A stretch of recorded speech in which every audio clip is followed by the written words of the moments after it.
a propósito de buenas acciones. ¿Cuáles serían buenas acciones incluidas en el Plan Nacional de Desarrollo? Tema central para el desarrollo económico y el progreso social del país, la hoja de ruta del gobierno para los siguientes años que se proponen para incluir buenas acciones y que ese Plan Nacional de Desarrollo tenga un impacto superior y mayor. Desde Pro Antioquia se está trabajando el asunto y de hecho hay 3 acciones, 3 temas que Pro Antioquia quiere destacar y poner en el debate, en la mesa, el debate de lo público para que esas acciones sean implementadas y no desconocidas por el Plan Nacional de Desarrollo. Por eso está aquí, en esta mesa de trabajo, para que conversemos con él, el profesor Alejandro Torres, el director de Desarrollo Económico y Social de Pro Antioquia. Profesor Torres, bienvenido, buenos días. Muy buenos días Paula, Andrea, Felipe, Juan y a todos los que nos ven en el día de hoy. Muy contento de estar aquí en Consejo de Redacción. Pro Antioquia son muy juiciosos y permanentemente están haciendo sesiones de trabajo para repensar el desarrollo económico y social y cuáles son las secciones oportunas para avanzar en esos sentidos. Y hay 3 propuestas, 3 temas que dicen ustedes desde Pro Antioquia no se deben olvidar en el Plan Nacional de Desarrollo. ¿Cuáles son? Bueno, Felipe, como lo mencionabas al inicio, pues realmente el plan de desarrollo es la hoja de ruta que plantea el gobierno nacional para ejecutar, pues en primera parte sus propuestas de campaña, pero además de eso también para proponerle a la sociedad cuál es el camino que debemos seguir adelante. Y efectivamente desde Pro Antioquia nosotros hacemos una lectura integral del plan de desarrollo y además de eso de las distintas reformas que en este momento está presentando el gobierno y trabajamos con distintos grupos de interés, con la academia, con el sector público, con la bancada antioqueña, alrededor de cuáles pueden ser los efectos, tanto positivos como negativos, que pueden estar detrás de las propuestas. Hay 3 elementos en el tema de empleo específicamente que nosotros queremos resaltar y sobre los cuales queremos invitar a la reflexión en conjunto. El primero de ellos tiene que ver con la economía popular, un concepto que ha sido bandera de este gobierno desde su campaña y que cada vez se centra o hace parte integral de la discusión. Nosotros aplaudimos y reconocemos la importancia de la economía popular por lo que ello representa en términos de la pequeña empresa, de las pequeñas unidades productivas, pero también queremos hacer una invitación para que se revise cómo podemos impulsar no solamente la economía popular, sino además la formalización gradual de estas unidades de micronegocio como una fuente de productividad y de mayor generación de empleo. El segundo elemento tiene que ver con todo lo que está relacionado a la generación de empleo formal, qué pasa con la mediana y la gran empresa, que está un poco ausente dentro de las políticas en el plan de desarrollo, y no podemos olvidar que allí se concentran alrededor de 11 de los 22 millones de empleos que generamos en el país. Y finalmente los temas de emprendimiento. El emprendimiento es fundamental y más en una ciudad como Medellín, que recientemente nos hemos convertido en distrito de ciencia, tecnología e innovación. El emprendimiento de alto impacto es fundamental para impulsar la transformación productiva, la sofisticación, la modernización de nuestra economía y creemos que también debe tener mayor visibilidad en el plan de desarrollo. Director, estos 3 aspectos que ustedes tan juiciosamente han estudiado están planteados en el plan de desarrollo, pero no están explícitamente expuestos cómo se van a realizar o cuál es la sugerencia que ustedes tendrían al respecto. Sí, el plan de desarrollo de este gobierno, que es digamos, desarrollado por el Departamento Nacional de Planeación y que actualmente está en discusiones en el Congreso, tiene una particularidad respecto a otros planes de desarrollo anteriores y es que lo que plantea es una gran visión macro, no quiere concentrarse en proyectos específicos o en sectores específicos, sino que quiere tener una visión integral de las problemáticas del desarrollo económico y social en Colombia. Y eso es muy interesante, pero también plantea un reto porque las acciones no quedan tan claras, ¿sí? Tenemos acuerdos en los objetivos, el objetivo de justicia social, de equidad, el objetivo de empleo digno, son objetivos sobre los cuales todos estamos de acuerdo que debemos avanzar como sociedad. Pero cuando miramos la forma en la que se puede implementar es donde se comienzan a generar cuestiones. Quiero hablar del primer punto sobre el tema de economía popular. Ese es un concepto muy complejo porque realmente no hace parte como del argot tradicional en economía, pero reconociendo que la economía popular hace referencia a esas pequeñas unidades productivas que van desde una tienda en el barrio hasta los pequeños negocios que podemos encontrar en el comercio y en la industria. Hay elementos muy importantes dentro del plan de desarrollo que creemos que hay que impulsar. Por ejemplo, el tema de acceso al financiamiento. Es un tema crítico, el gota a gota, y nosotros creemos que lo que tenemos que procurar, y así lo plantea el plan de desarrollo, es que estas unidades productivas tengan un acceso mucho más fácil al sistema financiero formal, para que no se tengan que enfrentar a todo lo que implica la informalidad de esos créditos llamados gota a gota.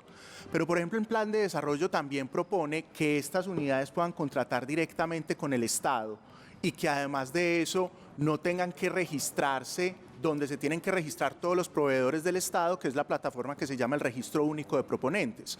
Ahí lanzamos una alerta importante porque es un reto pensar que estas unidades van a contratar directamente con el Estado, saber dónde van a llegar esos recursos, saber que van a quedar bien ejecutados y que en la eventualidad en que eso no suceda se pueda hacer el control pertinente para que el seguimiento a esos recursos que son públicos, que son de todos, pues efectivamente se puedan identificar. Es decir, ahí no habría herramientas de control o no las expone por el momento el plan de desarrollo. Exacto. No es claro, exactamente, no es claro cómo se va a hacer ese seguimiento. Lo que nosotros decimos es reconozcamos la posibilidad de que hayan algunos procesos en los cuales estas unidades puedan participar con la contratación del Estado, pero dejemos claro primero que son idóneos para hacerlo y segundo que hay alguna forma de registro, de vigilancia y de control de que esos recursos se ejecuten en lo que efectivamente debe ser. Director, sabemos que tanto plan de desarrollo como varias de las reformas están en discusión en el Congreso de la República, pero ¿qué tanto pueden impactar los resultados que tengan esas reformas a los indicadores o a los proyectos que se plantean en el plan de desarrollo? Paula, el plan de desarrollo se convierte en la hoja de ruta no solamente para el gobierno y en eso hay que ser muy claros. Esa es la hoja de ruta que vamos a tener como país. Esas son las distintas señales que nos envía el gobierno para saber cómo nos vamos a comportar desde el sector privado alrededor de los grandes temas, los temas de inversión, los temas de generación de empleo. Entonces es muy importante, por ejemplo, revisar cómo el plan de desarrollo y la reforma laboral, que es un elemento muy importante y actualmente también está radicado ya en el Congreso, pueden impactar el empleo. El plan de desarrollo, y es un acuerdo en el que todos coincidimos, busca la generación de mayor empleo digno. Pero la pregunta que hay detrás de esto es si la reforma laboral, en conjunto con esa ausencia que existe en el plan de desarrollo de políticas para favorecer la generación de empleo en la mediana y en la gran empresa, pueden terminar al contrario desincentivando la contratación de empleo formal. ¿Por qué? Porque estamos viendo una propuesta donde se hace un cambio importante en términos de la forma en la que las empresas pueden contratar, también aumentos en términos de los costos salariales, por ejemplo, lo que son los cambios en la jornada laboral y el recargo para las jornadas nocturnas y para fines y para domingos y festivos.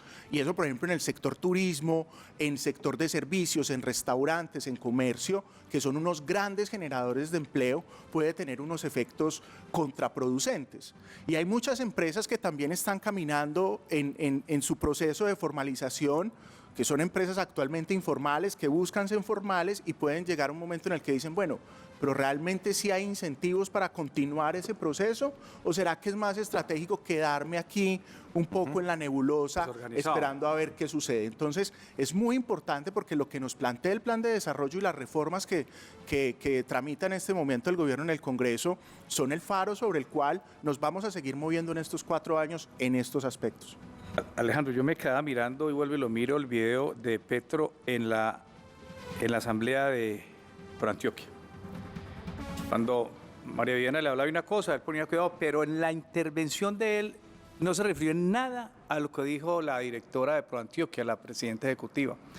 Y él ese día habló una palabra que puso a pensar a todo el mundo, la nueva reindustrialización, habló de ese tema. Y usted lo trae claramente, esa nueva reindustrialización tiene que ver incluso con una medida que él dijo ayer, dijo hay 6 billones de pesos para la banca popular, para la tienda de barrio, punto 1. Punto 2, hay unos dineros que tienen que tomarse frente a este tipo de cosas. Voy a lo concreto. Hay dos discursos, el discurso del Plan Nacional de Desarrollo y el otro discurso que es el populista, el que no tiene las garantías, no se inscriba, no se legalice, no pague, no formalice, que chocan. Pero ¿cómo hacer para detectarlo y salir adelante? Porque ese es el papel de ustedes ahí en este tanque de pensamiento que es ProAntioquia. Así es, Juan. El plan de desarrollo y un poco las propuestas que ha hecho el gobierno, revisando, por ejemplo, esa que acabas de mencionar, que el presidente mencionó el día de ayer, manejan una especie de dualidad que es muy difícil de entender y que nosotros desde ProAntioquia hemos estado discutiendo con la bancada antioqueña, hemos estado discutiendo con la academia, y es cómo entendemos, por un lado, que hay que reconocer que hay en cifras gruesas 6 millones de micronegocios en Colombia que definitivamente necesitan apoyo, que generan empleo, 8 millones de puestos de trabajo, pero también como reconocemos que el desarrollo del mundo actual pasa por la sofisticación, por la mayor tecnología, por las grandes empresas. Entonces, ese discurso a lo que nos tiene que llevar es a reconocer que el fenómeno de la informalidad y de la llamada economía popular hay que apoyarlo, pero que también tenemos que tener una visión estratégica de largo plazo donde el desarrollo tecnológico, donde la generación de empleo formal, donde la sofisticación es fundamental para ese proceso de reindustrialización. Nosotros no podemos seguir dependiendo de recursos naturales como lo estamos haciendo, tenemos que avanzar tecnológicamente, pero tenemos que generar los incentivos. Y por ejemplo, en los temas de emprendimiento en el plan de desarrollo, se hace un reconocimiento al emprendimiento de base, al emprendimiento tradicional, al emprendimiento de mujeres, que es tan importante porque gran parte de los pequeños emprendimientos son liderados por mujeres. Pero la pregunta es, ¿cómo apoyamos el emprendimiento de alto impacto, el emprendimiento con un alto componente tecnológico? Ese apartado está, o esa discusión está casi que invisible dentro del discurso del gobierno y dentro del plan de desarrollo, y lo que nosotros pensamos es que hay que visibilizar las dos cosas. No podemos reemplazar una por otra, tenemos que generar caminos de convergencia en lugar de terminar separando estas dos visiones. Es Alejandro Torres, el director de Desarrollo Económico y Social de ProAntioquia, a quien le agradecemos su presencia en el Consejo de Redacción.